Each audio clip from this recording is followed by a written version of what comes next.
Bismillahirrahmanirrahim.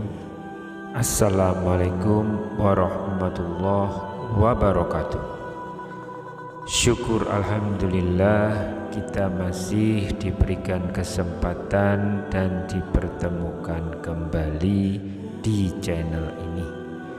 Semoga perjumpaan kita ini akan dicatat sebagai amal ibadah dan diberkahi oleh Allah Subhanahu wa ta'ala.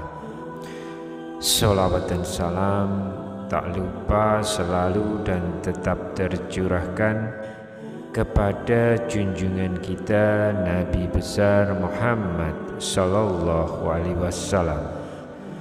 Allahumma sholli ala sayyidina Muhammad wa ala ali sayyidina Muhammad. Harapan dan doa saya untuk sahabat-sahabat semua yang sedang menonton, semoga Allah selalu memberikan kesehatan lahir maupun batin, dilapangkan rezekinya, dimudahkan dalam segala urusan, dipanjangkan umurnya, dan dijaga setiap waktunya selalu dalam kebaikan, baik di dunia baik di akhirat. Amin ya rabbal alamin. Sahabat Oporpedia yang dirahmati Allah, malaikat merupakan makhluk yang paling taat kepada Allah Subhanahu wa ta'ala. Dalam sebuah hadis, jumlah malaikat dikatakan lebih banyak dari yang kita bayangkan. Nabi Muhammad sallallahu alaihi wasallam bersabda, sesungguhnya aku melihat apa yang tidak kalian lihat dan mendengar apa yang kalian tidak dengar, bahwa langit itu bersuara dan ia berhak bila bersuara. Tiada di langit itu tempat untuk 4 jari, melainkan ada satu malaikat yang meletakkan dahinya untuk sujud kepada Allah. Hadis riwayat Tirmizi. Oleh sebab itu, keberadaan malaikat tidak terbatas pada ruang, termasuk di dalam rumah. Mereka yang beriman tentu rumahnya akan dihuni oleh banyak malaikat. Keberadaan mereka membawa rahmat serta berkah dari Allah Subhanahu wa ta'ala. Apalagi rumah tidak hanya menjadi tempat tinggal saja, melainkan juga sebagai tempat berlindung dan berkumpul bersama keluarga. Rumah adalah tempat di mana keluarga menghabiskan waktu bersama dan membangun rumah tangga di dalamnya. Tidak hanya sebagai tempat beristirahat, di rumahlah seorang muslim memulai kehidupan sehari-harinya. Rumah juga menjadi tempat bagi seorang anak untuk mendapatkan pengajaran dari kedua orang tuanya. Namun tidak banyak yang tahu bahwa ternyata ada rumah yang sering didatangi malaikat karena amalan penghuninya. Dan berikut ini adalah 4 tanda dari rumah seorang muslim yang sering dikunjungi oleh malaikat. Yang pertama adalah rumah yang digunakan untuk berzikir. Keluarga yang selalu berzikir akan mengundang malaikat turun dan singgah ke rumahnya. Tidaklah sekelompok orang yang berzikir mengingat Allah kecuali para malaikat mengelilinginya. Mereka diliputi rahmat Allah, turun ketenangan kepada mereka, dan mereka dibanggakan Allah di hadapan malaikat yang ada di sisinya. Hadis riwayat Tirmizi. Selain itu, rumah yang penghuninya banyak membaca zikir dan sholawat akan sering didatangi oleh malaikat. Lantunan zikir yang dilakukan dengan ikhtiar mendatangkan malaikat sebagai jawaban Allah atas usaha kita. Begitu pula dengan sholawat.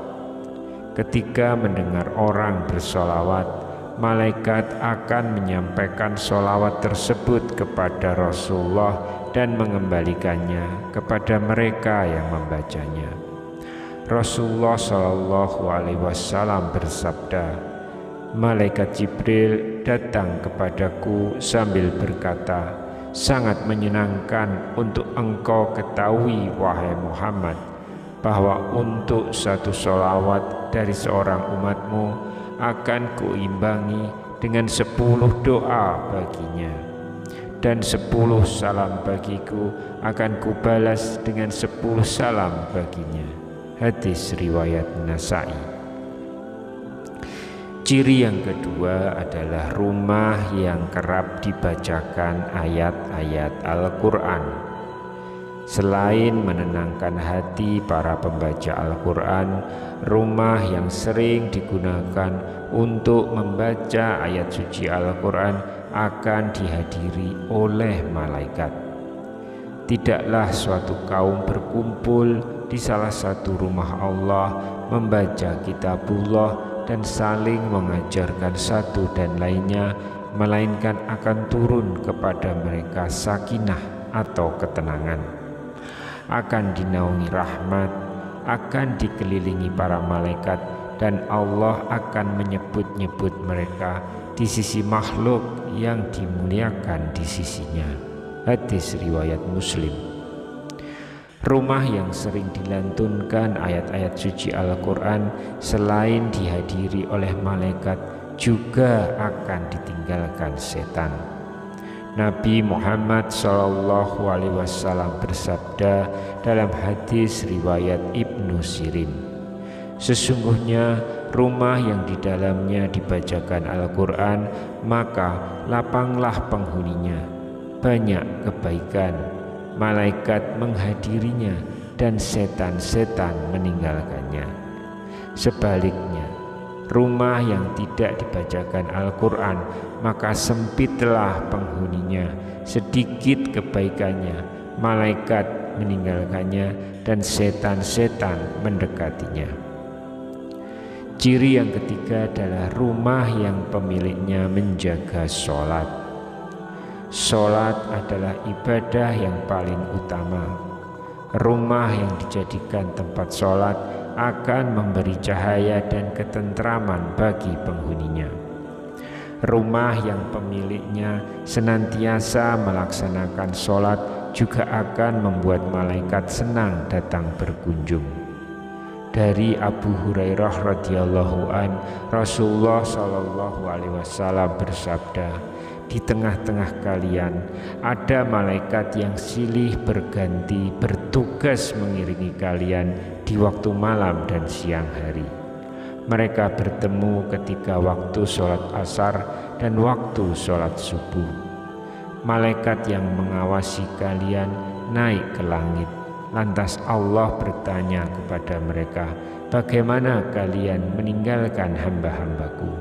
Para malaikat menjawab, kami tinggalkan mereka sedang mereka tengah mendirikan sholat, dan kami datangi mereka sedang mereka mendirikan sholat. Hadis riwayat Bukhari. Lalu ciri yang keempat dari rumah yang sering didatangi malaikat adalah rumah yang bersih dan wangi. Sebagai makhluk rohani, malaikat menyukai wewangian harum dan merasa terganggu dengan bau busuk. Bau harum hadir ketika rumah dijaga kebersihannya. Hal tersebut diterangkan dalam sebuah hadis, barang siapa yang memakan bawang putih, bawang merah, dan makanan tidak sedap lainnya, maka jangan sekali-kali ia mendekati atau memasuki masjid kami. Oleh karena sesungguhnya para malaikat terganggu dari apa-apa yang mengganggu manusia.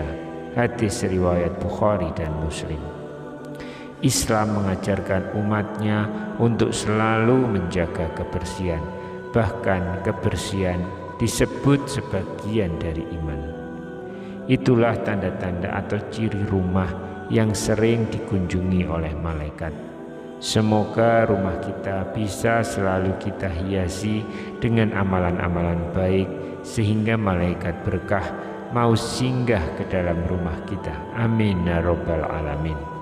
Demikian yang bisa kami sampaikan di kesempatan kali ini. Semoga kita semua bisa mengambil sebanyak mungkin manfaat dari apa yang kita bahas di pertemuan kali ini. Wallahu alam. Wassalamualaikum warahmatullahi wabarakatuh.